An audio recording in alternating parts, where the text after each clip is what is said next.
In this video, I'm going to quickly show you how to layer images in Photoshop. It's really simple. So I just have a normal file here. I'm a big Disney fan, so I have Pride Rock here. Very simple. I made a copy of it just so I can delete it if I really need to. So what you want to do is just simply the click and drag method. It's the easiest way to put images onto your file. So I'm just going to drag a couple PNGs that I got off of Google. That is Mufasa, and we have another one, Simba here, and then I have another one of Pride Rock.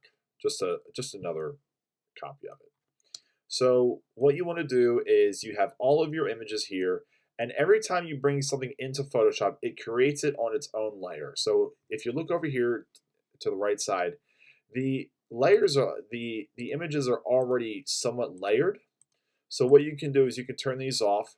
But what you really want to do, if you really want to make a piece of art, you can always just go ahead and move the layers around. So for example, I'll put Simba behind Pride Rock, but you can't see him.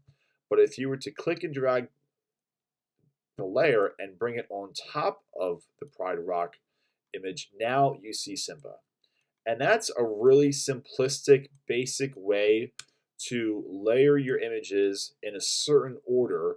That way they can be seen the way you want them to be seen. So it's really simple, really easy. It takes seconds to do, and it's really helpful when you want to put your layers in a certain order. So I hope this video helped, and make sure to like and subscribe for some more easy tips on Photoshop.